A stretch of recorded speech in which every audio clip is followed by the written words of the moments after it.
esta sesión vamos a hablar de una cuestión muy importante que tiene que ver con la novela Doña Bárbara de Rómulo Gallegos. Vamos a hacer referencia aquí a un hecho absolutamente decisivo en esta novela, en el capítulo penúltimo de la novela, el capítulo 14 de la tercera y última parte.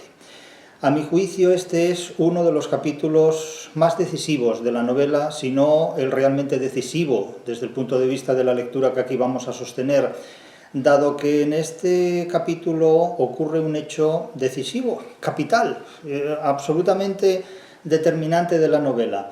La escena es muy de telenovela, muy de novelón, muy de folletón, pero no debe minusvalorarse en absoluto. ¿Qué ocurre aquí? Pues aquí nos encontramos con una escena en la que hay tres personajes. En la escena, la madre, Doña Bárbara, de uno de esos personajes, Marisela, está a punto de pegarle un tiro y de matar de un balazo a su propia hija.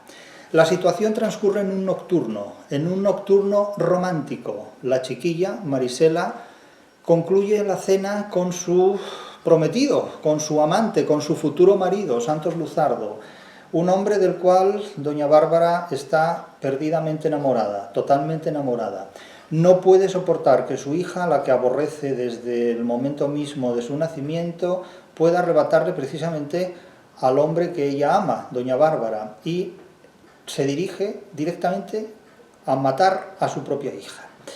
Cuando encañona con el arma a la chiquilla desde un espacio latente, porque a Doña Bárbara no se la ve, no se sabe dónde está, y Marisela y Santos Luzardo no la ven, pues la escena se detiene en un instante eterno, un instante que se eterniza, en el cual Doña Bárbara duda si apretar el gatillo y matar a su propia hija en el momento mismo en el que están los amantes a punto de vivir su inicio de compromiso. En definitiva, están a punto de formalizar su compromiso y finalmente decide no hacerlo porque le viene a la memoria aquella situación en la que un grupo de delincuentes facinerosos y violadores mataron a su prometido, a su novio Asdrúbal, y ella no quiere convertirse en lo mismo que siempre aborreció, y precisamente reproduciendo una situación que es una réplica de aquella.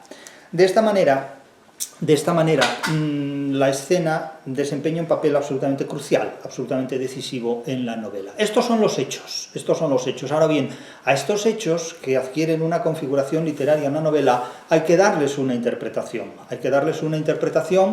Que es la que la literatura exige en el conjunto del resto de los capítulos. Estamos en el capítulo penúltimo de la novela, en el capítulo 14 de la tercera y última parte de Doña Bárbara, que es una novela que refleja claramente la lucha del ser humano entre la civilización y la barbarie, y la protagonista, con esa denominación, con esa hipotiposis, con ese nombre que retrata claramente lo que es la protagonista, la hipotiposis, la barbarie, Doña Bárbara, la señora Bárbara, la emperadora de la barbarie en definitiva, da nombre al propio título de la novela, en una hipotiposis, es decir, esa figura retórica que condensa sintéticamente una representación muy vívida, una expresión iconográfica o verbal muy vívida, muy nítida, muy explícita de lo que es el conjunto de la novela.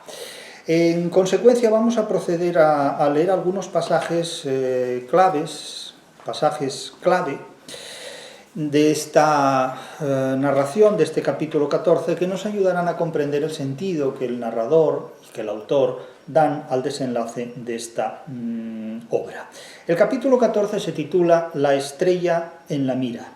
La mira hace referencia al punto del arma, al punto del revólver en el que Doña Bárbara pone el ojo para enfilar, para apuntar al objetivo. Y en ese punto del revólver en la mira brilla la estrella de la noche, que de alguna manera es una cita con la muerte, con el homicidio, en fin, con el crimen que la madre va a cometer contra su propia hija y que finalmente no comete. La estrella en la mira, la estrella con todo lo que simboliza la estrella, el valor de lo celeste, el objetivo del homicidio, etcétera, etcétera. En este caso no es un homicidio cualquiera, porque se trata específicamente de matar a un hijo, es un filicidio, por así decirlo, ¿no? Es la muerte de un hijo llevada a cabo por su propia madre, en definitiva. El capítulo comienza con una declaración muy evidente, y es que era la decadencia que ya había comenzado. Claramente se habla de la decadencia de Doña Bárbara, el poder caduco, el poder de Doña Bárbara que toca su fin, que llega a su fin. La mujer indomable que ante nada se había detenido, se encontraba ahora en presencia de algo contra lo cual no sabía luchar. Y claro, el lector puede preguntarse, ¿qué es aquello contra lo que Doña Bárbara no sabe luchar? ¿Contra qué no sabe luchar un bárbaro? ¿Contra la civilización? No, contra la civilización el bárbaro sabe luchar perfectamente, tiene sus recursos y se impone a la civilización.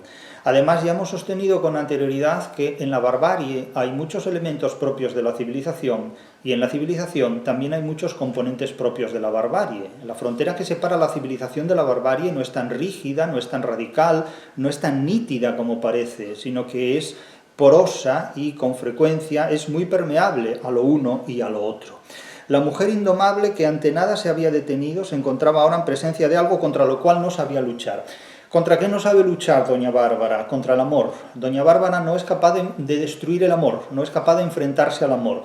Ha destruido vidas, ha destruido riquezas, ha destruido la honradez de mucha gente, ha destruido muchas cosas, pero nunca se ha enfrentado al amor con objeto de destruirlo. Se ha enfrentado al amor con objeto de participar en él, de implicarse en él, de enriquecerse con él, pero no con objeto de destruirlo. Doña Bárbara no sabe lo que es enfrentarse al amor para destruir el amor, sino para participar de él. Doña Bárbara, enamorada como está, no puede hacer daño a una persona de la que está enamorada, como es Santos Luzardo. Eso es lo que de alguna manera el amor consigue, es decir, el amor hace que sea imposible cometer un crimen.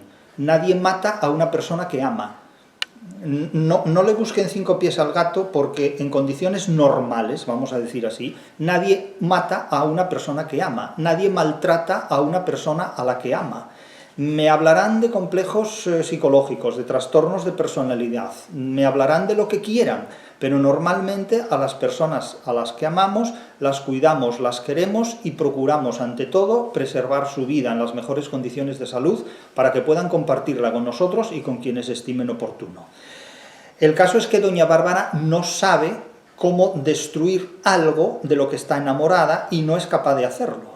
Es decir, su grado de perversión o de descomposición no alcanza esos límites. No puede destruir el amor, no puede destruir la persona que para ella encarna el amor, aunque sin embargo no lo puede conseguir, pero no lo va a destruir. Por ahí no pasa, porque esa contradicción no la asume, no es compatible con esa contradicción.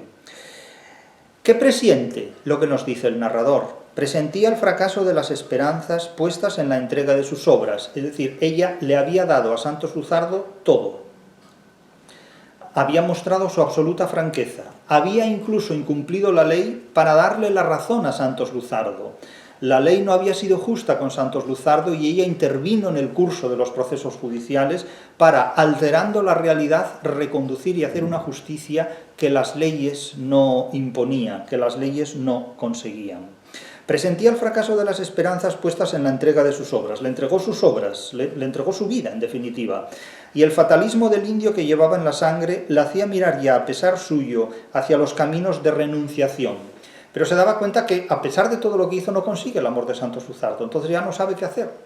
La mujer no sabe qué hacer. Es muy legítimo el amor, pero el amor a veces es posible conseguirlo en un sentido, en otro sentido, en cierta medida, pero la realidad impone también sus condiciones. Las evocaciones del pasado, de su infancia salvaje sobre los grandes ríos de la selva, fueron formas veladas de una idea nueva en ella, la retirada.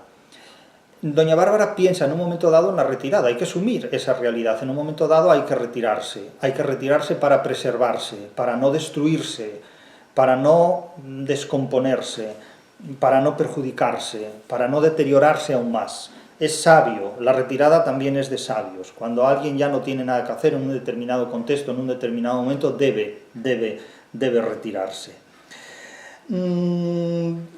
Hay una rememoración, una recopilación, una recapitulación, una casi, no diré una anacefalcosis o una enumeración de hechos pretéritos, pero hasta cierto punto podríamos decir que la hay, porque recuerda que con la escritura redactada por su abogado de la venta simulada que iba a proponerle una vez más a Luzardo de las tierras altamireñas que le arrebató en pleitos de mala ley, es decir, tiene previsto ir a reunirse con Santos Luzardo para darle las últimas pruebas de que todo lo que le robó se lo devuelve, de que ella no ha sido la culpable de sus males, trata de resolver todos los problemas, trata de resarcir a Santos Luzardo de todos los daños causados. Y cifraba en estos papeles las últimas esperanzas que le quedaban, aunque eran esperanzas sin forma determinada, pues ya no aspiraba al amor que a tanto la moviera. Ya no aspiraba al amor que a tanto la moviera, es decir, ya no confía ni siquiera en que poniendo los últimos restos de corazón en el asador pueda seducir o pueda convencer a Santos Luzardo de que lo ama. Claro, podríamos decir aquí que doña Bárbara por amor se hace buena persona, pero es que fíjense ustedes que el amor es mucho más importante de lo que parece. Actualmente vivimos en una época donde hablar de amor parece pronunciar una palabra llena de cursilería, llena de tonterías. Parece que hablar de amor es como hablar de virtud, hacer un uso cursi del lenguaje. Sin embargo, pregúntense ustedes por qué vivimos en una época donde hablar de amor parece ser incurrir en una cursilería. ¿Qué podemos pensar de una época que ha convertido al amor en un acto cursi, que ha convertido al amor incluso en algo de lo que podría resultar vergonzoso hablar públicamente, porque hoy día el amor tiene una leyenda negra encima realmente sorprendente? Se habla de que enamorarse es algo que nos priva de libertad, se habla de que enamorarse es algo que nos priva de posibilidades en la vida, que implica una atadura, que implica, sobre todo el amor lo presentan como un enemigo de la libertad. Parece que cuando alguien se enamora pierde libertad porque queda supeditado, queda subordinado a otra persona. En realidad esto es una imagen completamente falsa del amor, porque el amor te libera. Lo que te supedita a otra persona es básicamente el trabajo, porque te obliga a trabajar para esa otra persona o para esa entidad que a veces ni siquiera tiene una apariencia personal. Por lo tanto, no es el amor el que priva de libertad, sino cualesquiera otras condiciones. Además, el amor es algo que se sustrae a una experiencia mercantil. El amor no se compra ni se vende por dinero, así como muchas otras cosas. Prácticamente todo lo que hace el ser humano se puede vender y comprar, excepto el amor, que no se somete a las leyes mercantiles. Es lógico que en una sociedad donde todo lo puede el mercado, todo lo vence el mercado, ya no tenga vigencia el adagio latino en virtud del cual todo lo vence el amor, todo lo puede el amor, porque hoy al amor le ha salido un competidor muy fuerte, muy potente, que es el mercado. De tal manera que entre el mercado y el amor, ¿qué escoge la gente? A la gente se le dice, debes escoger el mercado, que es lo que te da dinero, que es lo que te da libertad, que es lo que te da independencia, o te la quita, porque el dinero te puede dar dinero para hacer que el dinero no compra el amor, el dinero puede comprar la libertad, eso es muy cierto, la libertad siempre se paga con dinero, pero el amor no.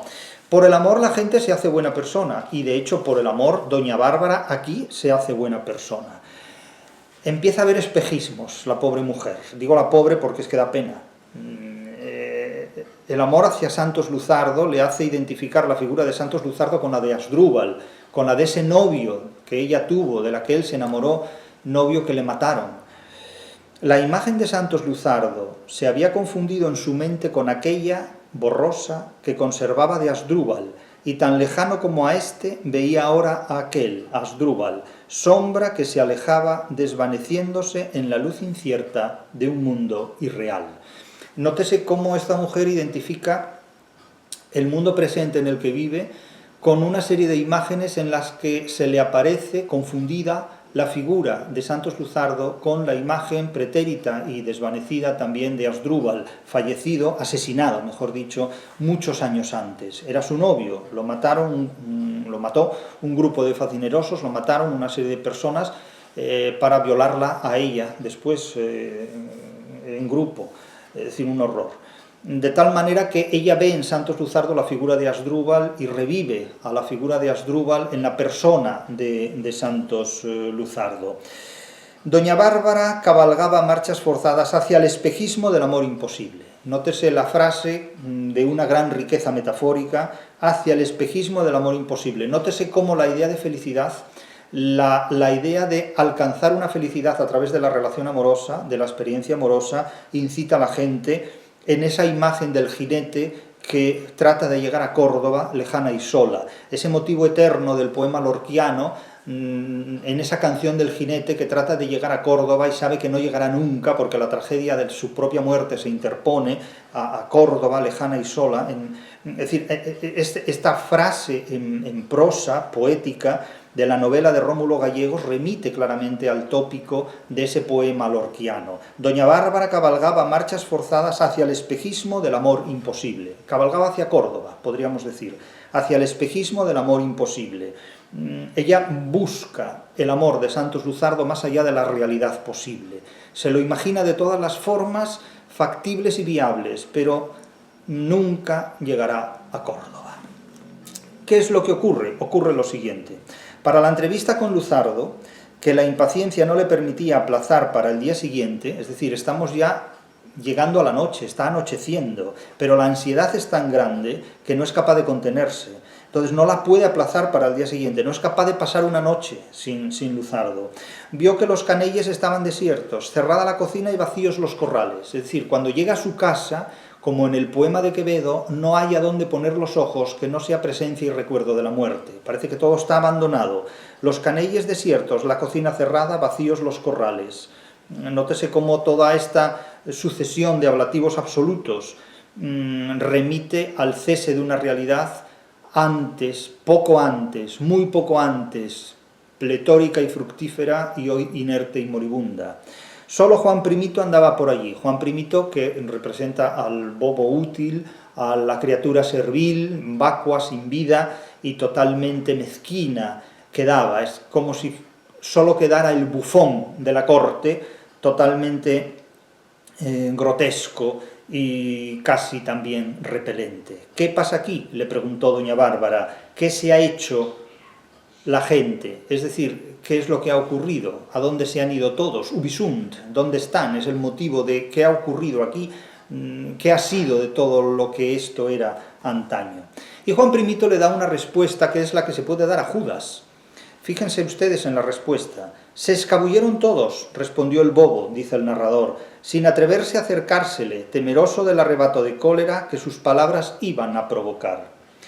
Dijeron que no querían servirle más a usted, porque ya usted no es la misma de antes, y el día menos pensado los iba a ir entregando atados codo con codo, entregando a la justicia, como Judas vendió a Cristo por 30 tetradracmas tirios. Ya no confían en doña Bárbara porque doña Bárbara ha entregado a la justicia falsamente a Balbino Paiva, que era precisamente su amante, que era el número 1, podríamos decirlo. Entonces, si eso hizo con Balbino Paiva, que era su preferido, su elegido, ¿qué no hará con los demás?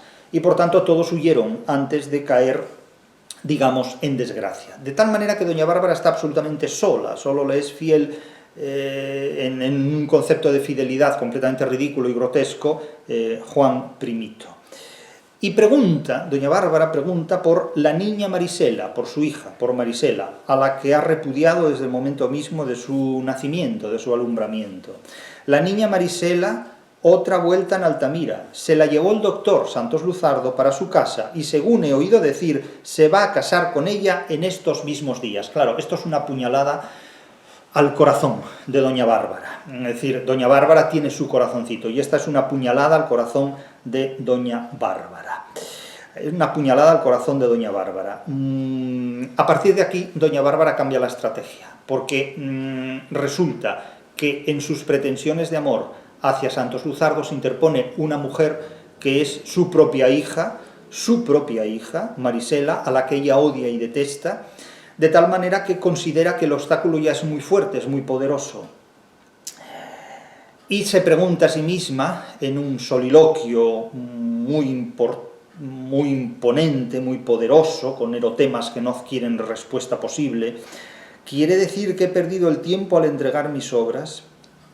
Se siente muy herida, muy resentida, aunque nadie ha hecho esto para herirla, nadie ha hecho esto para resentirla, pero interpreta todo lo que ocurre como si el mundo estuviera contra ella, cuando en realidad no es así. Y aquí hay un error de fanatismo, un error de ansiedad extrema y equivocada. Las cosas no se hacen así para fastidiar a doña Bárbara. Lo que ocurre es que doña Bárbara ha adoptado unas formas de comportamiento según las cuales, en virtud de las cuales, interpreta todo lo que le ocurre como si el mundo estuviera conjurado contra ella. Y esto realmente no es así, realmente no ha sido así. Pero ella es una persona muy violenta, como su nombre indica, como la propia hipotiposis refleja, es una persona muy violenta que necesita resolver sus problemas de manera violenta. Y claro, cuando alguien resuelve todos sus problemas de manera violenta, las soluciones dan lugar a mayor violencia todavía, indudablemente. ¿Quiere decir que he perdido el tiempo al entregar mis obras? No, no quiere decir eso, pero ella no razona de otro modo.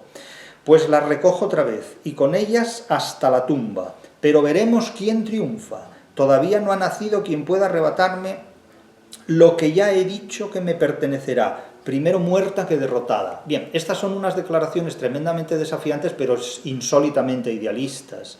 No se puede desarrollar la libertad más allá de la razón y más allá de la realidad, porque eso ya no forma parte de la viabilidad humana, no forma parte de lo factible. Esto ya nos sitúa en un contexto que rebasa las posibilidades humanas completamente. De tal manera que doña Bárbara acelera todavía su marcha, pero cambia de estrategia. Su intención es matarlos, no a Santos Luzardo, de quien está enamorada, sino a su propia hija, a la que considera responsable del incremento de su fracaso definitivo, la imposibilidad de acceder al hombre que ama. Así llegó hasta las fundaciones de Altamira.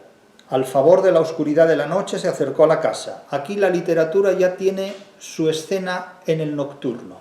Observen que la mayor parte de las escenas capitales o cruciales de la literatura tienen su lugar de referencia en el nocturno, en los nocturnos.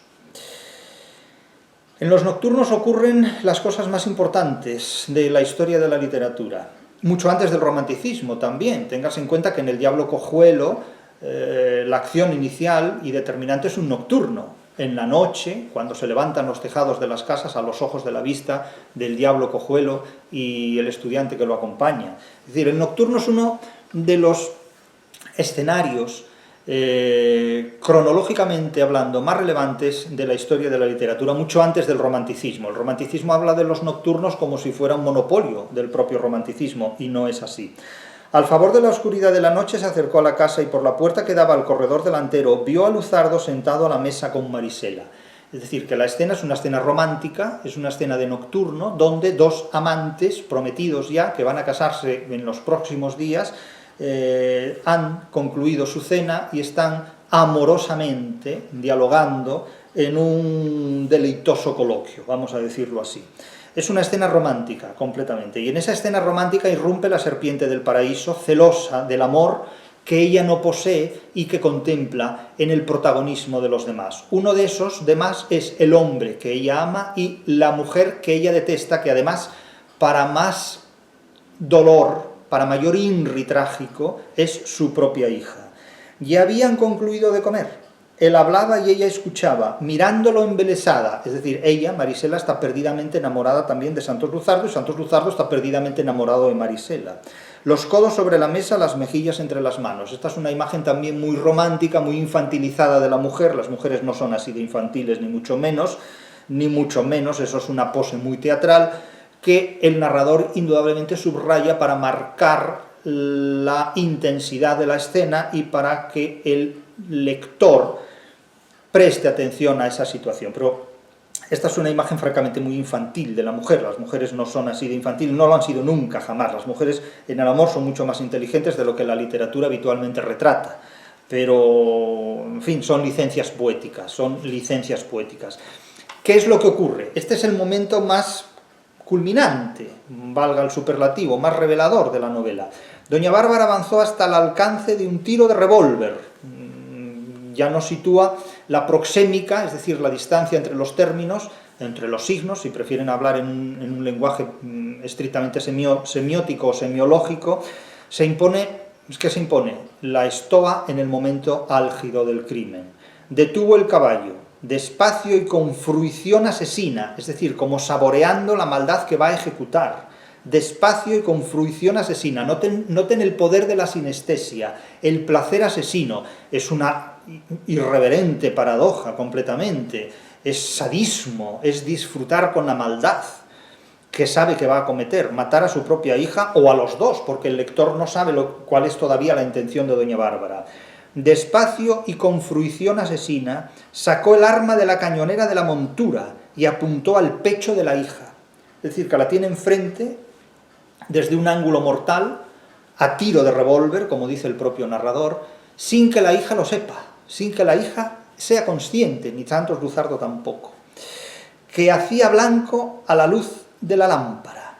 Fíjense todo el párrafo, Despacio y con fruición asesina, sacó el arma de la cañonera de la montura y apuntó al pecho de la hija, que hacía blanco a la luz de la lámpara. Es decir, Marisela, la joven iluminada por ese nocturno romántico en compañía de su amante, es el blanco, es el objetivo de la bala que su madre está a punto de dispararle. De pura luz de estrellas era la chispa que brillaba en la mira. De ahí el título del capítulo, la estrella en la mira, en el objetivo, en el punto de mira del revólver. Entre la tiniebla alevosa, ayudando al ojo torpe. La hipálaje, no, lo alevoso no es la tiniebla, lo alevosa es la intención de doña Bárbara, que trata de asesinar preservando la comisión y la ejecución del crimen. Es decir, tomando medidas preventivas para poder ejecutar el crimen con total impunidad. Esa es la alevosía de la escena. La tiniebla no es alevosa, esto es una hipálaje.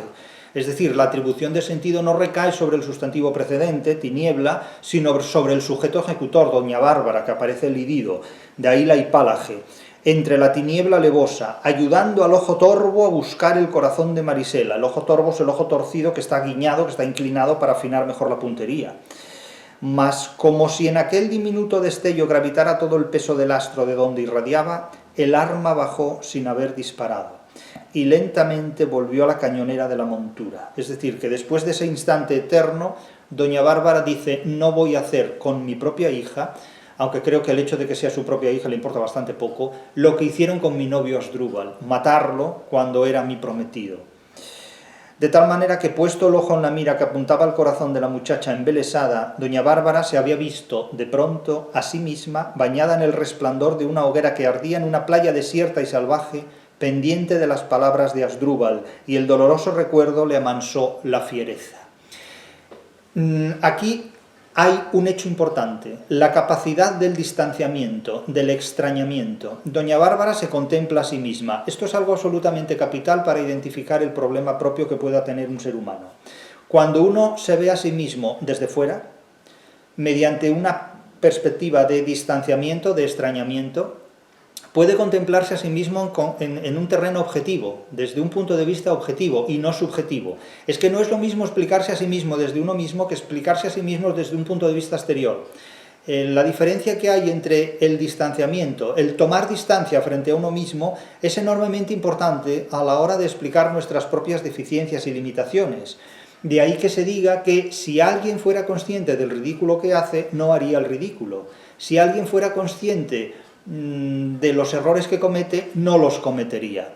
No podemos decir lo mismo de lo grotesco, porque lo grotesco implica incurrir en determinados comportamientos o en determinadas expresiones físicas que el ser humano no puede contrarrestar. Tener una deformidad, el caso de Quasimodo, que tiene una deformidad física y es una persona con buenas intenciones, provoca risa por su deformidad, por su alteración grotesca, pero provoca pena, porque no merece esa deformación física que padece. Entonces, lo grotesco no es voluntario. Lo ridículo puede subsanarse voluntariamente siempre y cuando se sea consciente de ello. La maldad puede subsanarse voluntariamente si se es consciente de ello y sobre todo de las consecuencias a las que conduce. ¿Qué es lo que impide aquí que doña Bárbara dispare y mate a su propia hija? Pues valorar lo que hasta ahora ella nunca pudo valorar porque nunca conoció desde entonces, desde la muerte de Asdrúbal, que es la experiencia de amor. Si doña Bárbara no mata a su propia hija, no es porque ame a su propia hija, que no la ama, sino porque está enamorada de Santos Luzardo y no puede destruir el amor del que está enamorada. No puede hacer daño a la persona a la que ama. A pesar de que esa persona no la ame a ella, y no por hacerle daño a ella, sino simplemente porque no la ama, porque no la quiere, ella no es capaz de dañar al ser humano que ama. Y por tanto no es capaz de dejarlo viudo antes de tiempo. Creo que no dispara no por amor a la hija, sino por amor a su amante, a Santos Luzardo, en definitiva. Y no quiere convertirse en lo mismo que fueron aquellos individuos facinerosos que mataron a su novio en los días previos a su enlace matrimonial, porque ya era su prometido. Se quedó contemplando largo rato a la hija feliz, y aquella ansia de formas nuevas que tanto la había atormentado tomó cuerpo en una emoción maternal, desconocida para su corazón. Y pensó, y dijo, doña Bárbara, es tuyo, que te haga feliz. Por fin el amor de Asdrúbal, pura sombra errante a través del alma tenebrosa, se reposaba en un sentimiento noble. La literatura nos dice que no fue el amor de doña Bárbara hacia su hija Marisela, ni tampoco necesariamente a lo mejor el amor, como yo pienso, hacia su amante Santos Luzardo. ¿Qué fue entonces? Fue el amor que ella sintió por Asdrúbal y el que reconoció en Asdrúbal por ella, lo que impidió que en ese momento destruyera un nuevo amor que en cierta manera era una continuación del amor que ella conoció y que no pudo disfrutar. La moraleja de esto, si ustedes quieren sacarle una moraleja a esto, es que el amor impide cometer crímenes. No se puede matar a una persona a la que se ama. No se puede destruir algo de lo que alguien está enamorado, a menos que ese amor esté construido sobre una falacia, porque evidentemente nadie destruye aquello que ama. Lo preserva incluso aunque no le pueda pertenecer, pero es una forma de preservar el amor. Destruir lo que uno ama es destruirse uno a sí mismo. De ahí que el amor sea la preservación de muchos aspectos que tienen que ver con la vida. Claro, me dirán ustedes que estoy muy católico hoy. No, yo no estoy muy católico. Fue el catolicismo el que identificó en el amor una de las posibilidades más solventes y seguras para convertirse en una religión universal, valga la redundancia, porque ¿quién puede oponerse a una religión de amor? Evidentemente nadie. Si una religión adopta el amor como bandera, indudablemente ese amor es el motor de una combustión externa que propicia la vida en todas sus dimensiones y manifestaciones y asegura la adhesión de todos aquellos que lo que necesitan es amor, por decirlo claramente. El catolicismo en este punto fue una religión muy inteligente y muy acertada, porque hizo del amor su divisa. Dios es amor, todavía dijo recientemente Benedicto XVI.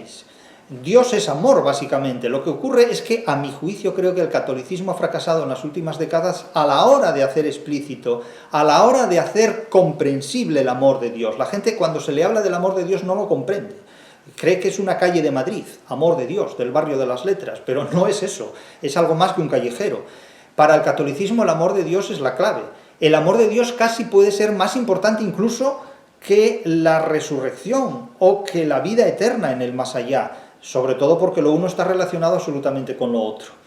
El concepto de amor de Dios es un concepto malogrado en las últimas décadas, a mi juicio, por el catolicismo, porque no se ha conseguido explicar con la debida suficiencia. Creo que si algún sacerdote católico me escucha, tal vez podría discutirme esta valoración, pero creo que en el fondo estaría muy de acuerdo conmigo. El catolicismo ha perdido fuerza en las últimas décadas porque no ha sabido explicar, como es debido a la altura de los tiempos, lo que significa el amor de Dios en el caso del catolicismo. ¿Por qué? Pues porque ha habido otras religiones y otras orientaciones religiosas que han antepuesto al amor de Dios el amor del dinero, y esto es el protestantismo. El protestantismo ha antepuesto el amor del dinero al amor de Dios, y claro, esto es muy convincente en un mundo donde el mercado lo domina absolutamente todo. Claro, imagínense ustedes que yo hable del amor a la literatura. No, yo no hablo del amor a la literatura. Cuando mucha gente me dice, bueno, es que usted está enamorado de la literatura. No, yo no estoy enamorado de la literatura, yo estoy enamorado de mi mujer. De la literatura me ocupo profesionalmente. Y es muy diferente irse a la cama con Virgilio a irse a la cama con quien hay que irse. Son cosas completamente diferentes estas. Cada uno que haga lo que quiera, pero el que quiera entender, entiende. De tal manera que, a mi juicio, y retomo la argumentación fundamental, la religión católica ha perdido fuerza, ha perdido poder, ha perdido adhesión, porque el concepto de amor de Dios se ha difuminado, no ha sabido explicarse a la altura del siglo XXI cómo la gente exige que le hablen de amor. El concepto de amor ha sido monopolizado por el mercado a través de una visión muy protestantizada de la vida y, por supuesto, del mercado. De tal manera que si el amor al dinero, si el amor al mercado se antepone al amor de Dios, pues evidentemente las asociaciones mercantiles tendrán más presencia que las católicas, que las religiosamente católicas. De ahí que el protestantismo haya adelantado al catolicismo por la derecha en muchos aspectos de la vida actual. Pero si esta novela, que es totalmente laica, totalmente secular, lo que presenta es que el amor humano ha impedido la comisión de un crimen terrible como era este, el crimen no de parricidio, sino de madre a hija, de filicidio, no de hermana a hermana, sororicidio, sino de madre a hija, en definitiva. Esto solo lo ha impedido el amor humano que ella reconoce haber vivido imposibilitadamente, frustradamente, con un hombre llamado Asdrúbal que le asesinaron pocos días antes de contraer matrimonio con ella. Eso la marcó trágicamente, fatalmente, pero no va a repetir esa situación. De tal manera que digo, si no fuera por el amor, este mundo sería inhabitable.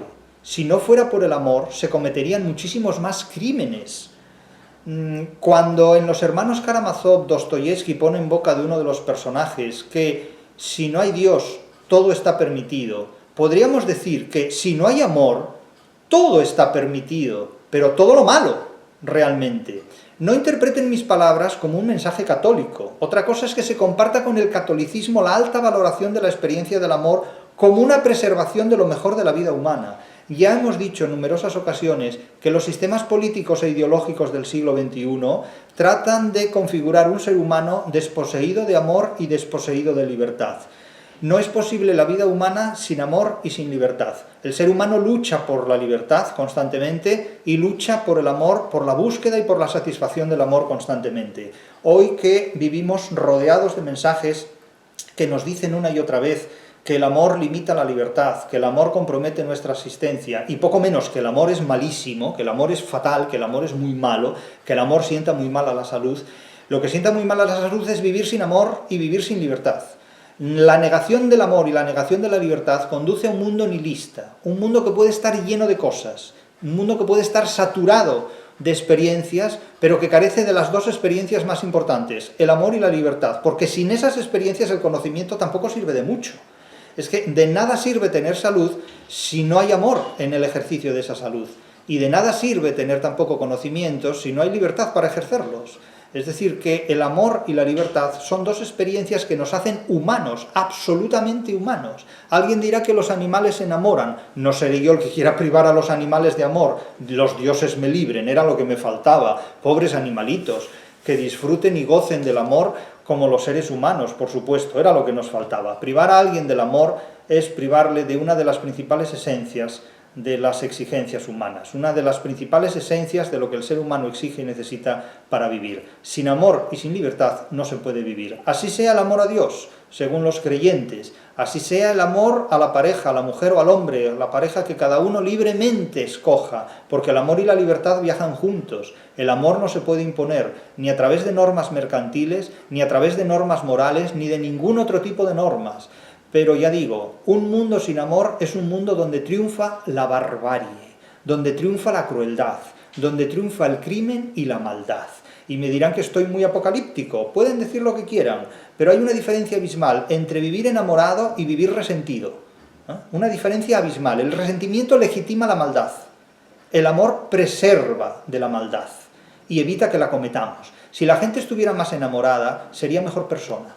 Esto no se puede negar absolutamente. Y esta es la lección fundamental, insisto, de este capítulo de Doña Bárbara, el capítulo penúltimo. Lean el capítulo penúltimo de Doña Bárbara. Si tienen mucha prisa y no quieren leer la novela entera, lean al menos el capítulo penúltimo de Doña Bárbara. Lean el capítulo 14 de la tercera y última parte de Doña Bárbara, porque es uno de los mejores pasajes literarios que pueden leer. Y ahí comprenderán cómo la decadencia de la maldad tiene también una cita con la realidad. Los malos no siempre acaban bien. cómo doña Bárbara renuncia a seguir ejerciendo el mal, porque eso le conduce a un callejón sin salida.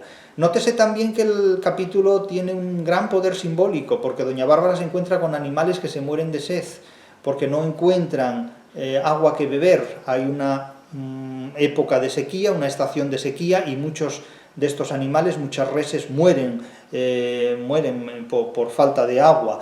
Hay un paisaje de muerte, como digo, nos induce la temática del soneto de Quevedo de no hallo dónde poner los ojos que no sea imagen, recuerdo, pensamiento de la muerte, en ese soneto de Quevedo tan estoico, tan dramático. Piensen también que el final de doña Bárbara es un final en el que triunfa la estoa, el estoicismo, la conciencia que el ser humano tiene de que la maldad no conduce a nada bueno, valga la tautología, valga la batología, valga la redundancia, la maldad no conduce a nada bueno, pero podía conducir a la satisfacción emocional de haber dado muerte a alguien que iba a arrebatarle su felicidad, y sin embargo no lo hace. La maldad no conduce a nada bueno, parece una obviedad, pero no lo es tanto.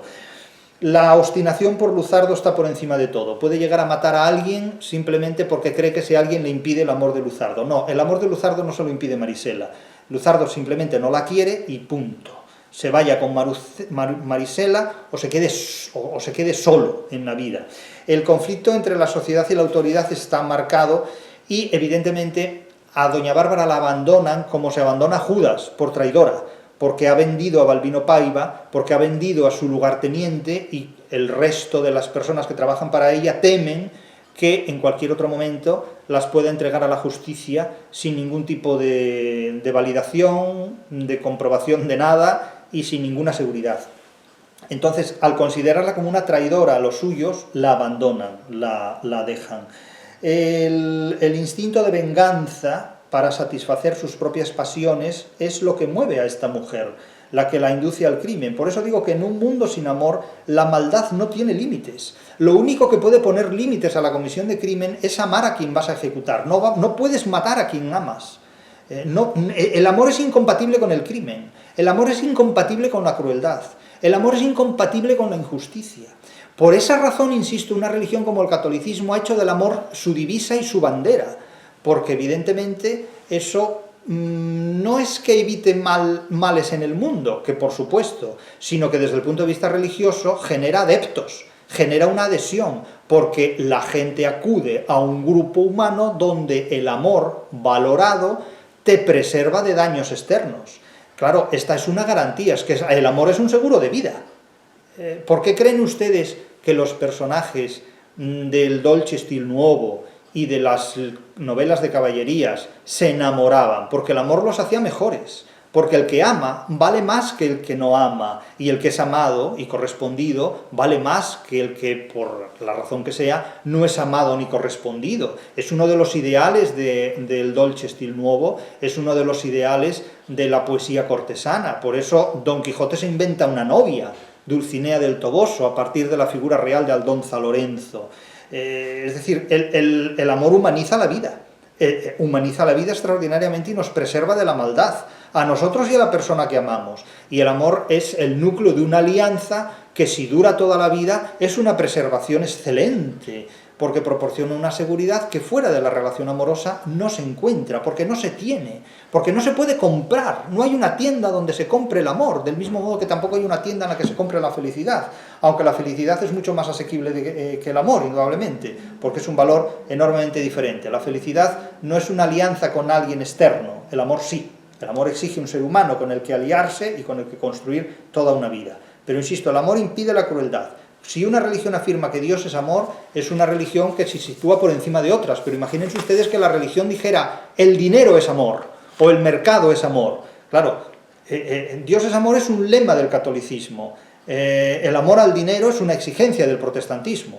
Y me dirán ustedes, bueno, no solo del protestantismo, también hay católicos que tienen amor al dinero. Sí, hombre, ya lo sé, jolín. Ya lo sé, pero estamos poniendo un ejemplo extremo, hiperbólico, exagerado, para que se perciba, digamos, la polaridad de la argumentación. Ya sabemos que el amor al dinero lo tienen incluso los que no son creyentes. Y también los muy enamorados tienen amor al dinero. El amor también es amor al dinero. El amor y el dinero viajan juntos, indudablemente.